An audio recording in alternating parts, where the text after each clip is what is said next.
ನಾನು ನಿಮ್ಮ ನರೇಂದ್ರ ಕುಮಾರ್ ಕೋಟ. 8ನೇ ತರಗತಿ ಆಡಿಯೋ ಪಾಠ ಸರಣಿ ತಿಳಿವಿನ ಕೊಳ ಹೊರಗಲ್ಲು ಕಾರ್ಯಕ್ರಮಕ್ಕೆ ಆತ್ಮೀಯ ಸ್ವಾಗತ.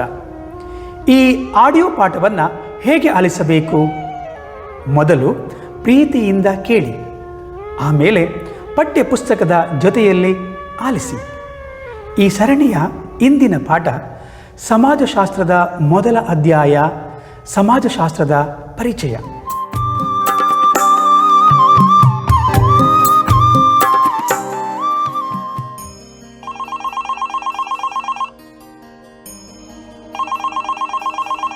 ಹಲೋ, ಸ್ವಲ್ಪ ಗಟ್ಟಿ ಮಾತಾಡಿ.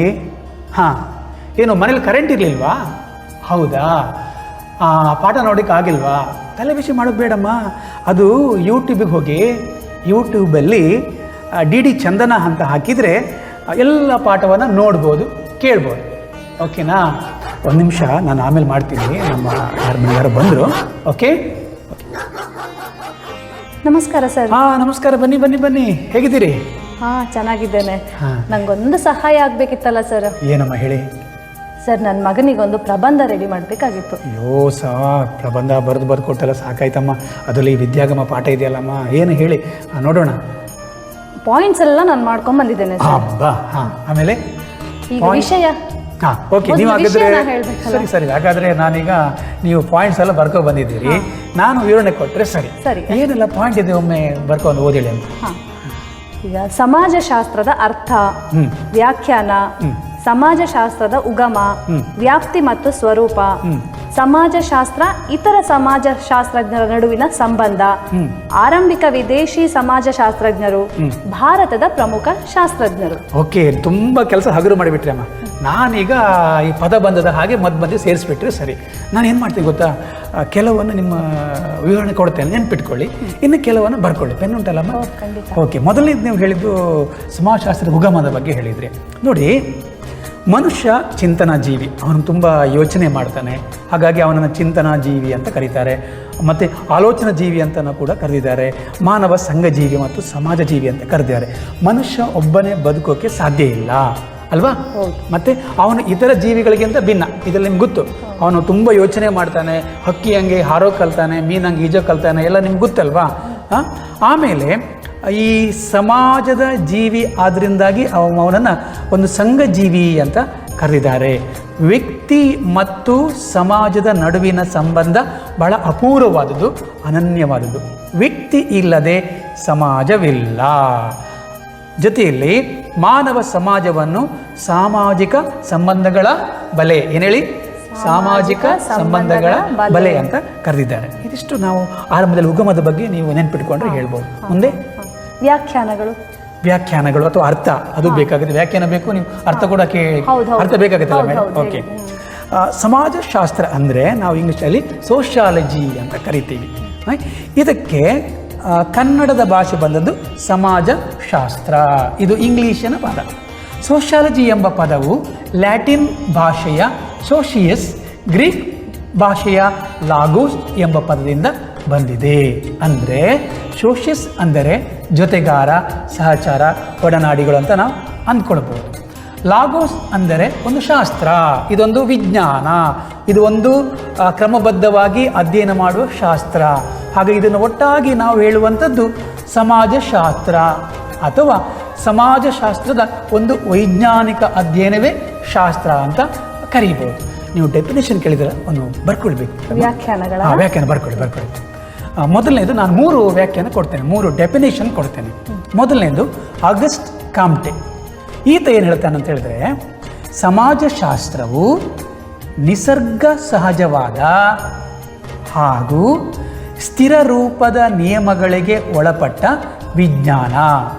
ಅಂತಹ ನಿಯಮಗಳನ್ನು ಕಂಡುಕೊಳ್ಳುವುದೇ ಸಮಾಜಶಾಸ್ತ್ರ. ಇದು ಆಗಸ್ಟ್ ಕಾಮ್ಟೆ ಹೇಳಿದಂಥ ಸ್ಟೇಟ್ಮೆಂಟ್. ಇನ್ನೊಬ್ಬ ಮ್ಯಾಕ್ಸ್ ವೇಬರ್, ಸಾಮಾಜಿಕ ವರ್ತನೆಯನ್ನು ಅರ್ಥೈಸುವ ಅಧ್ಯಯನವೇ ಸಮಾಜಶಾಸ್ತ್ರ. ಅಂದರೆ ನಮ್ಮದು ವರ್ತನೆ ಬೇರೆ ಬೇರೆ ಆಗಿರ್ತೇವೆ. ನಾವು ಕೆಲವೊಮ್ಮೆ ಸಿಟ್ಟಾಗ್ತೀವಿ, ಕೆಲವೊಮ್ಮೆ ನಗಾಡ್ತೀವಿ, ನಮ್ಮ ಬೇರೆ ಬೇರೆ ವರ್ತನೆ ಮಾಡ್ತಾವಲ್ಲ, ಇದನ್ನು ಸ್ಟಡಿ ಮಾಡೋದು, ಅಧ್ಯಯನ ಮಾಡೋದು. ಮೂರನೇದು ಡರ್ಕಿಮ್, ಸಾಮಾಜಿಕ ಸಂಸ್ಥೆಗಳ ವಿಜ್ಞಾನವೇ ಸಮಾಜಶಾಸ್ತ್ರ ಅಂತ ಹೇಳ್ತಾನೆ. ಅವನ ಪ್ರಕಾರ ಸರ್ವ ಮಾನವ ಸಮಾಜದ ಅಧ್ಯಯನವೇ ಸಮಾಜಶಾಸ್ತ್ರ ಅಂತ ನಾವು ಹೇಳ್ಬೋದು. ಸೊ ಮುಂದೇನು ಪಾಯಿಂಟ್ ಹೇಳಿದ್ರಿ ನೀವು? ಮುಂದೆ ಸಮಾಜಶಾಸ್ತ್ರದ ಉಗಮ ಇದು ಸರಿಸುಮಾರಾಗಿ ಸಾಮಾನ್ಯ ಶಕ 18 ಮತ್ತು 19ನೇ ಶತಮಾನದಲ್ಲಿ ಯುರೋಪಿನ ಒಂದು ಕೈಗಾರಿಕಾ ಕ್ರಾಂತಿಯ ಬೆಳವಣಿಗೆಯ ಸಂದರ್ಭದಲ್ಲಿ ಅಲ್ಲಿ ಉಂಟಾದ ಜ್ಞಾನ ಪುನರುತ್ಥಾನ, ಧಾರ್ಮಿಕ ಸುಧಾರಣೆ, ಬೌದ್ಧಿಕ ಪ್ರಕ್ರಿಯೆ, ಭೌತ ವಿಜ್ಞಾನಗಳಿಗೆ ಸಿಕ್ಕಿದ ಪ್ರೇರಣೆಯಿಂದಾಗಿ ಇದೊಂದು ಸಮಾಜಶಾಸ್ತ್ರ ಹುಟ್ಟುಕೊಳ್ತು. ಮುಂದೆ ಸಮಾಜಶಾಸ್ತ್ರದ ಏನು ಪಾಯಿಂಟ್ ಹೇಳಿದ್ರಿ ನೀವು? ವ್ಯಾಪ್ತಿ ಮತ್ತು ಸ್ವರೂಪ ಬಹಳ ವಿಸ್ತಾರವಾದ ಭಾಗ ಇದು. ಸಮಾಜಶಾಸ್ತ್ರವು ಮಾನವ ಸಮಾಜದ ಅಧ್ಯಯನ ಮಾಡುತ್ತದೆ. ಇಲ್ಲಿ ಸ್ವರೂಪಕ್ಕೆ ನೀವು ಬರ್ಕೊಳ್ಳಿ. ಪಾಯಿಂಟ್ ನಂಬರ್ 1, ಸಮಾಜಶಾಸ್ತ್ರವು ಒಂದು ಸಮಾಜ ವಿಜ್ಞಾನವಾಗಿದೆಯೇ ಹೊರತು ಭೌತ ವಿಜ್ಞಾನವಾಗಿಲ್ಲ. ಎರಡನೇದು, ಸಮಾಜಶಾಸ್ತ್ರವು ಒಂದು ನಿಶ್ಚಯಾತ್ಮಕ ಶಾಸ್ತ್ರವೇ ಹೊರತು ಗುಣ ನಿರ್ದೇಶಕ ಶಾಸ್ತ್ರವಲ್ಲ. 3, ಸಮಾಜಶಾಸ್ತ್ರವು ಒಂದು ಶುದ್ಧ ಶಾಸ್ತ್ರವೇ ಹೊರತು ಪ್ರಾಯೋಗಿಕ ಅಥವಾ ಅನ್ವಯಿಕ ವಿಜ್ಞಾನವಲ್ಲ. 4ನೇದು, ಸಮಾಜಶಾಸ್ತ್ರವು ಅಮೂರ್ತ ಸ್ವರೂಪದ ವಿಜ್ಞಾನವಾಗಿದೆಯೇ ಹೊರತು ಮೂರ್ತ ಸ್ವರೂಪದ ಅಲ್ಲ. 5ನೇ ಪಾಯಿಂಟು, ಸಮಾಜಶಾಸ್ತ್ರವು ಒಂದು ಸಾಮಾನ್ಯ ವಿಜ್ಞಾನವಾಗಿದೆಯೇ ಹೊರತು ವಿಶೇಷ ವಿಜ್ಞಾನವಾಗಿಲ್ಲ. ಏನೆಲ್ಲ ಬರ್ಕೊಂಡ್ರಿ ಮೇಡಮ್? ಒಮ್ಮೆ ಹೇಳಿಬಿಡಿ, ನನಗೆ ಆಮೇಲೆ ನೆನಪೋಗುತ್ತೆ. ಮೊದಲನೇದು, ಸಮಾಜಶಾಸ್ತ್ರವು ಒಂದು ಸಮಾಜ ವಿಜ್ಞಾನವಾಗಿದೆಯೇ ಹೊರತು ಭೌತ ವಿಜ್ಞಾನವಾಗಿಲ್ಲ. ಎರಡನೇದು, ಸಮಾಜಶಾಸ್ತ್ರವು ಒಂದು ನಿಶ್ಚಯಾತ್ಮಕ ಶಾಸ್ತ್ರವೇ ಹೊರತು ಗುಣನಿರ್ದೇಶಕ ಶಾಸ್ತ್ರವಲ್ಲ. ಸರಿ. ಸಮಾಜಶಾಸ್ತ್ರವು ಒಂದು ಶುದ್ಧ ಶಾಸ್ತ್ರವೇ ಹೊರತು ಪ್ರಾಯೋಗಿಕ ಅಥವಾ ಅನ್ವಯಿಕ ವಿಜ್ಞಾನವಲ್ಲ. 4ನೇದು, ಸಮಾಜಶಾಸ್ತ್ರವು ಅಮೂರ್ತ ಸ್ವರೂಪದ ವಿಜ್ಞಾನವಾಗಿದೆಯೇ ಹೊರತು ಮೂರ್ತ ಸ್ವರೂಪದ್ದಲ್ಲ. ಕಡೆಯದು, ಸಮಾಜಶಾಸ್ತ್ರವು ಒಂದು ಸಾಮಾನ್ಯ ವಿಜ್ಞಾನವಾಗಿದೆಯೇ ಹೊರತು ವಿಶೇಷ ವಿಜ್ಞಾನವಾಗಿಲ್ಲ. ಸರಿಯಲ್ವಾ ಸರ್? ಖಂಡಿತ ಎಲ್ಲ ಸರಿ ಇದೆ, ಕರೆಕ್ಟ್ ಬರ್ಕೊಂಡಿದ್ರಿ ನೀವು. ಸೊ ಹಾಗಾಗಿ ಒಂದು ನಾವು ಕ್ರಮಬದ್ಧವಾಗಿ ಅಧ್ಯಯನ ಮಾಡುವಂಥದ್ದು, ಒಂದು ಹೇಗಿರಬೇಕು ಹೇಗಿದೆಯೋ ಹಾಗೆ ಅಧ್ಯಯನ ಮಾಡುವಂಥದ್ದು, ಮತ್ತು ಒಂದು ಕ್ರಮಬದ್ಧವಾದಂಥ ಶುದ್ಧವಾಗಿರುವಂಥ ಶಾಸ್ತ್ರ ಮತ್ತು ಕಣ್ಣಿಗೆ ಕಾಣಿಸುವಂಥದ್ದು. ಇದು ಅಮೂರ್ತವಲ್ಲ, ಕಣ್ಣಿಗೆ ಕಾಣ್ತದೆ, ಮತ್ತು ಇದೊಂದು ಸಾಮಾನ್ಯ ವಿಜ್ಞಾನವಾಗಿರುವಂಥದ್ದು ಹೊರತು ವಿಶೇಷವಾಗಿಲ್ಲ ಅಂತ ಹೇಳಿದ್ದಾರೆ. ಸೊ ಇದು ಭಾಳ ಮುಖ್ಯವಾದಂಥ ಅಂಶ ಆಗುತ್ತೆ. ಮುಂದಿನದು ನೀವು ಪ್ರಾಮುಖ್ಯತೆ ಅಂತ ಏನೋ ಹೆಡ್ಡಿಂಗ್ ಕೊಟ್ಟಂಗಿತ್ತು ಅಲ್ಲ? ಸಮಾಜಶಾಸ್ತ್ರ ಇತರ ಸಮಾಜ ವಿಜ್ಞಾನಗಳ ನಡುವಿನ ಸಂಬಂಧ ಸರಿ, ವ್ಯತ್ಯಾಸ ಹೇಗಿದೆ ಅಂತೇಳಿ ಅದು ಸ್ವಲ್ಪ ನಾವು ಮಹತ್ವ ಕೂಡ ತಿಳ್ಕೊಳ್ಬೇಕಾಗತ್ತೆ. ಸಮಾಜಶಾಸ್ತ್ರವು ವೈಜ್ಞಾನಿಕವಾಗಿ ಮಾನವ ಸಮಾಜವನ್ನು ಅಧ್ಯಯನ ಮಾಡುತ್ತೆ, ಮನುಷ್ಯನವನ್ನು ಸ್ಟಡಿ ಮಾಡ್ತಾ ಹೋಗ್ತದೆ, ಮತ್ತು ಇದು ವ್ಯಕ್ತಿತ್ವದ ಬೆಳವಣಿಗೆ, ನಮ್ಮಲ್ಲಾಗುವಂಥ ಬದಲಾವಣೆಯನ್ನು, ನಡವಳಿಕೆಯನ್ನು, ಸಮಸ್ಯೆಗಳಿಗೆ ಪರಿಹಾರ ಮಾಡ್ಕೊಳ್ತಾ ಹೋದರೆ ನಮ್ಮ ವ್ಯಕ್ತಿತ್ವ ಬೆಳವಣಿಗೆ ಆಗ್ತದೆ, ಅಭಿವೃದ್ಧಿ ಆಗುತ್ತೆ, ಏಳಿಗೆ ಆಗುತ್ತೆ, ಮತ್ತು ಸಾಮಾಜಿಕ ಪ್ರಕ್ರಿಯೆಗಳು ನಮಗೆ ಪರಿಚಯವಾಗುತ್ತೆ.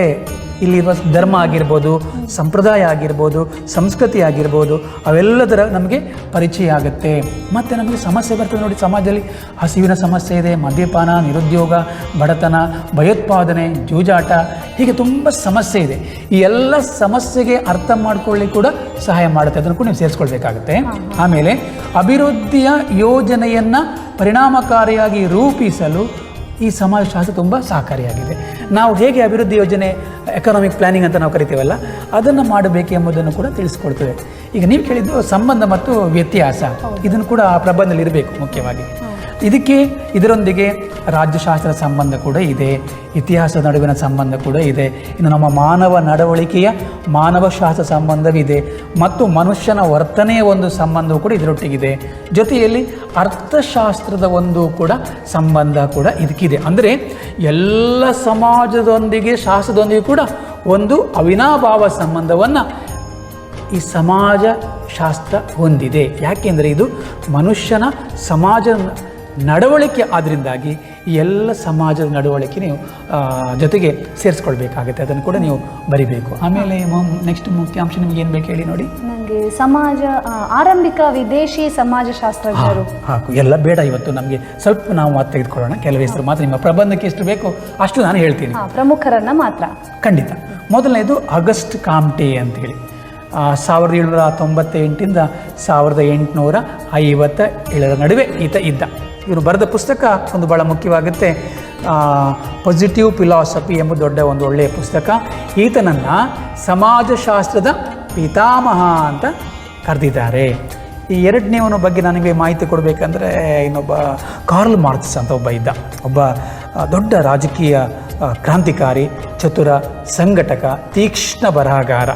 ಈತ ದುಡಿಯುವ ವರ್ಗಗಳು ಮತ್ತು ಕಾರ್ಮಿಕರ ಕುರಿತು ಒಂದು ಚಿಂತನೆಯನ್ನು, ಆಳವಾದ ಅಧ್ಯಯನವನ್ನು ಈತ ನಡೆಸಿದ್ದಾನೆ. ಭಾಳ ಮುಖ್ಯವಾಗಿ ನೀವು ಬರ್ಕೊಳ್ಬೇಕಾದ್ದು the manifesto of the community party ಎಂಬುದು. ಆಮೇಲೆ ಮೂರನೆಯದು ಎಮಿಲಿ ಡರ್ಗಿಮ್ ಅಂತ ಹೇಳುವವನು. ಈತ ಕೂಡ ಒಬ್ಬ ಫ್ರಾನ್ಸಿನ ಪ್ರಮುಖ ಒಬ್ಬ ಸಮಾಜಶಾಸ್ತ್ರಜ್ಞ. ಇವನು ಸಮಾಜಶಾಸ್ತ್ರದ ಬೆಳವಣಿಗೆಯ ಪಿತಾಮಹ ಅಂತ ಕರೀತಾರೆ. ಅಂದರೆ ಅದನ್ನು ಅಭಿವೃದ್ಧಿಪಡಿಸಲಿಕ್ಕೆ ಇವನ ಕೊಡುಗೆ ಬಹಳ ದೊಡ್ಡದು. ಇವನ ಕೃತಿ ಬಗ್ಗೆ ಒಂದು ಸ್ವಲ್ಪ ಹೇಳಲು ಸಾಕಾಗತ್ತೆ ಅನಿಸುತ್ತೆ. The division of labour in society, ಮತ್ತೊಂದು ಸುಸೈಡ್, ಭಾಳ ಮುಖ್ಯವಾದ ಕೃತಿ. ಇನ್ನು ಮ್ಯಾಕ್ಸ್ ವೇಬರ್ ಅಂತ ಇದ್ದಾನೆ. ಈತ ಕೂಡ ಜರ್ಮನಿಯವನು, ಒಬ್ಬ ದೊಡ್ಡ ಕಾನೂನು ಅರ್ಥಶಾಸ್ತ್ರ, ಧರ್ಮ, ಕಲೆ, ಇತಿಹಾಸ ಮತ್ತು ರಾಜಕಾರಣಿ ಕೂಡ ಹೌದು. ಈತ ಒಬ್ಬ ಬಹುಮುಖಿಯಾದವರು. ಇನ್ನು ನೀವು ಭಾರತದ ಬಗ್ಗೆ ಉಲ್ಲೇಖ ಮಾಡಲೇಬೇಕಾಗಿದೆ ಕೆಲವರದು. ಡಾಕ್ಟರ್ BR ಅಂಬೇಡ್ಕರ್ ಅವ್ರ ಬಗ್ಗೆ ನಾನು ನಿಮ್ಗೆ ಹೇಳಬೇಕಾಗಿಲ್ಲ, ನಿಮಗೆ ತುಂಬ ರೆಫರೆನ್ಸ್ ಇದೆ, ನೀವು ಬರ್ಕೊಳ್ಳಿ ಅವ್ರ ಬಗ್ಗೆ. ಅವರ ಜೀವನ ಇರ್ಬೋದು, ಅವರ ಶಿಕ್ಷಣ ಬಗ್ಗೆ ಇತ್ತೀಚೆಗೆ ಯಾವುದೋ ಚಾನಲಲ್ಲಿ ಅವರ ಬಗ್ಗೆ ಧಾರಾವಾಹಿ ಬರ್ತಾ ಇದೆ, ಸ್ವಲ್ಪ ನೋಡಿಕೊಂಡ್ರೆ ಅನುಕೂಲ ಆಗುತ್ತೆ. ಇನ್ನು GS ಕುರಿಯೆ ಅವರು ದೊಡ್ಡ ತಜ್ಞರು ಕೂಡ. ಇವರು ಭಾರತದ ವಿಶ್ವವಿದ್ಯಾಲಯಗಳ ಹಂತದಲ್ಲಿ ಸಮಾಜಶಾಸ್ತ್ರ ಅಧ್ಯಯನ ಮತ್ತು ಬೋಧನಾ ವಿಭಾಗ ಮಾಡುವಲ್ಲಿ ಇವರದೊಂದು ದೊಡ್ಡ ಕೊಡುಗೆ ಇದೆ. ಇನ್ನು MN ಶ್ರೀನಿವಾಸ್ ಅವರು ಕೂಡ ದೊಡ್ಡ ಕೊಡುಗೆಯನ್ನು ಕೊಟ್ಟಿದ್ದಾರೆ. ಆಮೇಲೆ ವಿಶೇಷವಾಗಿ ಅವರಿಗೆ ಹೇಳಬೇಕಾದ ಒಂದು ಪುಸ್ತಕ ದಿ ರಿಮಮ್ಡ್ ವಿಲೇಜ್ ಎಂಬ ಒಂದು ಕೃತಿಯನ್ನು ಅವರು ಬರೆದಿದ್ದಾರೆ. ದಕ್ಷಿಣ ಭಾರತದ ಕೊಡವರ ಧರ್ಮ ಮತ್ತು ಸಮಾಜ ಎಂಬ ಪುಸ್ತಕ ಕೂಡ ಬರೆದಿದ್ದಾರೆ. ಇನ್ನೊಬ್ಬರು ಪಾರ್ವತಮ್ಮ ಸಿ ಅಂತೇಳಿ, ಇವರು ನಮ್ಮ ಕರ್ನಾಟಕದವರು. ಇವರು ಸಮಕಾಲೀನ ಭಾರತದ ಪ್ರಮುಖ ಮಹಿಳಾ ಸಮಾಜ ಶಾಸ್ತ್ರಜ್ಞರಲ್ಲಿ ಇವರು ಕೂಡ ಒಬ್ಬರು. ತದನಂತರ ನಾವು ಕಾಣುವಂಥದ್ದು ಇರಾವತಿ ಕರ್ವೆ ಅಂತೇಳಿ, ಇವರನ್ನು ನೀವು ಕೂಡ ಕೋಟ್ ಮಾಡ್ಬೋದು. ಇವರು ಕೂಡ ಸಾಮಾಜಿಕ, ರಾಷ್ಟ್ರೀಯ, ರಾಜಕೀಯ ವಿಚಾರಗಳ ಕಾಳಜಿ ಇಟ್ಕೊಂಡು ಪುಸ್ತಕವನ್ನು ಬರೆದಿದ್ದಾರೆ. ಕೊನೆಯಲ್ಲಿ ಇನ್ನೊಬ್ಬರು ಹೆಸರು ನಾವು ಇಲ್ಲಿ ಹೇಳಬೇಕಾಗುತ್ತೆ, AR ದೇಸಾಯಿಯವರು. ಇವರು UGC ನ್ಯಾಷನಲ್ ಫೆಲೋ ಆಗಿ ಮುಂಬಯಿಯ ವಿಶ್ವವಿದ್ಯಾಲಯದಲ್ಲಿ ಸಮಾಜಶಾಸ್ತ್ರದ ಮುಖ್ಯಸ್ಥರಾಗಿ ತುಂಬ ಕೊಡುಗೆಯನ್ನು ಕೊಟ್ಟಿದ್ದಾರೆ. ಬಹುಶಃ ಇಷ್ಟು ವಿಚಾರ ನಿಮ್ಮ ಪ್ರಬಂಧಕ್ಕೆ ಸಾಕು ಅಂತ ಕಾಣ್ತಲ್ಲ. ಇಷ್ಟು ನೀವು ನೆನ್ಪಿಟ್ಕೊಳ್ಳಿ ಮೇಡಮ್. ಮತ್ತು ಕೆಲವು ಅಂಶ ಬರ್ಕೊಂಡಿದ್ದೀರಿ, ಅದನ್ನೆಲ್ಲ ಸೇರಿಸಿ ಒಂದು ಪ್ರಬಂಧ ಮಾಡ್ಬೋದು. ಮತ್ತು ನಿಮಗೆ ಇನ್ನು ಹೆಚ್ಚು ಇಲ್ಲಿ ಯಾವುದು ನೆನಪು ಹೋದರೆ ನಾನು ನಿಮಗೊಂದು ರೆಫರೆನ್ಸ್ ಪುಸ್ತಕ ಹೇಳ್ತೇನೆ. ನಿಮ್ಗೆ ಗೊತ್ತು, 8ನೇ ತರಗತಿಯ ಸಮಾಜ ವಿಜ್ಞಾನ ಒಂದು ಪುಸ್ತಕ ಇದೆ, ಟೆಕ್ಸ್ಟ್ ಬುಕ್ಕು. ಅದರಲ್ಲಿ ಭಾಗ 1ರಲ್ಲಿ ಸಮಾಜಶಾಸ್ತ್ರದ ಪರಿಚಯ ಅಂತ ಒಂದು ಪಾಠ ಇದೆ, ಪುಟ ಸಂಖ್ಯೆ 66. ಇದರಲ್ಲಿ ನೀವು ಎಲ್ಲವನ್ನು ಅಧ್ಯಯನ ಮಾಡ್ಕೊಳ್ಬೋದು. ಓಕೆನಾ? ತುಂಬ ಬಂದಿದ್ದಕ್ಕೆ ತುಂಬ ನನಗೊಂದು ಸಲ ರಿಮೈಂಡ್ ಮಾಡ್ದಂಗೆ ಆಯಿತು. ಹೆಚ್ಚಿನ ಮಾಹಿತಿ ನೀವು ನನಗೆ ಫೋನ್ ಮಾಡಿ ಖಂಡಿತವಾಗಿ ಹೇಳ್ತೀನಿ. ಖಂಡಿತ ಸರ್, ಪ್ರೈಸ್ ಬರಲಿ ಅಂತ ಹಾರೈಸಿ. ಓಕೆ, ಖಂಡಿತವಾಗಿ ನಿಮ್ಮ ಪ್ರಬಂಧಕ್ಕೆ ಪ್ರೈಸ್ ಬರಲಿ ಅಂತ ಹೇಳಿ. ನನ್ನ ಮಗನದ್ದು. ಓಕೆ, ತುಂಬ ಥ್ಯಾಂಕ್ಸ್. Thank you. ಈ ಒಂದು ಕಾರ್ಯಕ್ರಮ ಮುಗಿಸ್ತಾ ಇದ್ದೀವಿ. ಮತ್ತೆ ಭೇಟಿ ಆಗೋಣ. ಅಲ್ಲಿವರೆಗೆ ನಮಸ್ಕಾರ.